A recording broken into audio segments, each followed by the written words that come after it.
ఓం నమో నారాయణాయ నమశివాయ. మహాభారతం సభాపర్వంలో వచ్చేసి ద్రౌపది మాట్లాడుతున్నప్పుడు ఆమె అడిగినటువంటి ప్రశ్నకి సమాధానం వికర్ణుడు చెప్తాడు. సభలో ఉన్నటువంటి వారందరిని కూడా అడుగుతూ ఉంటాడు, మీకు అర్థమవుతుందా ద్రౌపది ఏమడిగిందో ఏంటో అని చెప్పేసి. దెన్ ఆమెని జూదంలో ధర్మరాజు పెడదానికి అర్హత లేదు అండ్ ఆమె ఇక్కడ ఓడిపోను లేదు, ఆమె ఫ్రీ బర్డ్ అన్నట్టు చెప్తాడు. అప్పుడు కర్ణుడు, వికర్ణ, ఈ లోకంలో ఎన్నో వస్తువులు విపరీత పరిణామాలుగానే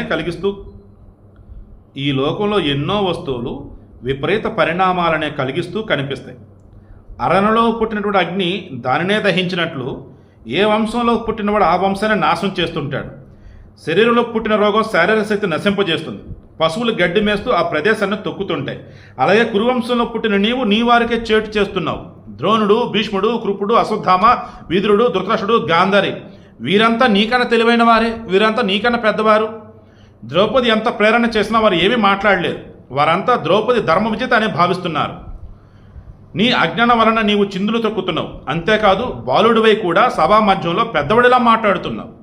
దుర్యోధన సోదర, ధర్మతత్వాన్ని నీ వెరుగవు. అందుకే మందవతివై బుద్ధి లేని వాడివై ద్రౌపదిని మనం గెలుచుకున్నా సరే గెలుచుకునలేదని చెప్పేసి నువ్వు మాట్లాడుతున్నావు అంటున్నాడు.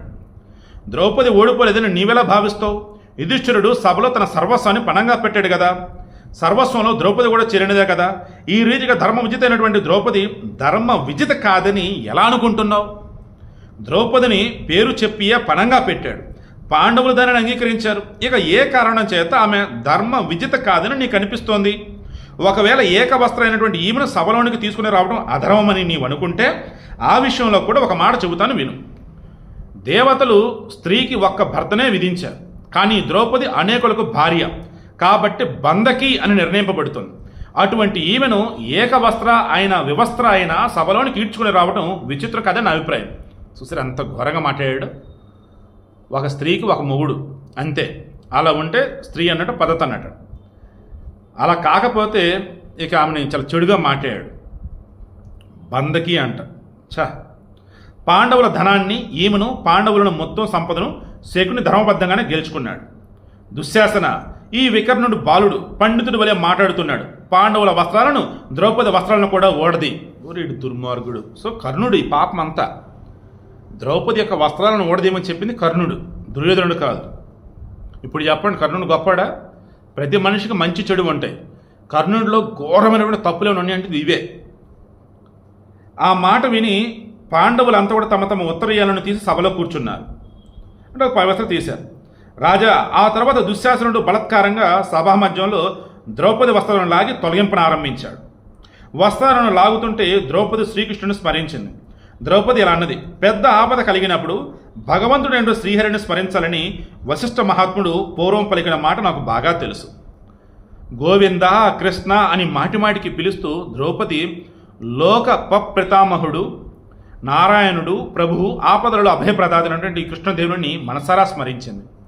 గోవింద, ద్వారకావాస, కృష్ణ, గోపి జనప్రియ, కేశవ, కౌరవులు పరాభవిస్తున్న నన్ను గుర్తించవా? ప్రభు, రమావల్లభ, వ్రజనాథ, ఆర్తినాశక, కౌరవ సాగరంలో మునిగిపోతున్న నన్ను వృద్ధించవా?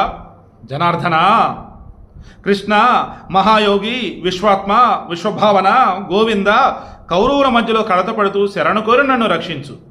ఈ విధంగా త్రిభువనేశ్వరుడు అయినటువంటి హరి అయినటువంటి శ్రీకృష్ణుని స్మరించి ఆ ద్రౌపది ముఖాన్ని కప్పుకొని బాధతో రోధింపసాగింది. వీడికి లాగేస్తున్నాడు, ఇక నేనేమి చేయలేని చెప్పేసి ముఖాన్ని కప్పుకుంది పైన. యాజ్ఞసేని పిలుపుని శ్రీకృష్ణుడు ఖిన్నుడై సయ్యను ఆసనాన్ని విడిచి దయాలువై పరిగెత్తి వచ్చాడు. యాజ్ఞసేని రక్షణకే కృష్ణ, నారాయణ, హరి, పురుషోత్తమ అని ఆక్రోశిస్తోంది. అప్పుడు ధర్మ స్వరూపుడైనటువంటి ఆ మహాత్ముడు అదృశ్యుడై వివిధ సుందర వస్త్రాలతో ఆ ద్రౌపదిని ఆచ్ఛాదించాడు. సో రకరకాల వస్త్రాలతో ఆమెను మొత్తం చుట్టేశాడు. దుశ్శాసనుడు ఎంత లాగుతూ ఉన్నా కానీ ఇంకా ఇంకా ఇంకా ఇంకా వస్త్రాలు వస్తూనే ఉన్నాయి, కనిపిస్తూనే ఉన్నాయి. వాటిని రేపు డిస్కస్ చేద్దాం. సో ఈరోజు కర్ణుడు ఎంత దుర్మార్గుడో, ఎంత పాపాత్ముడో అర్థం చేసుకోండి.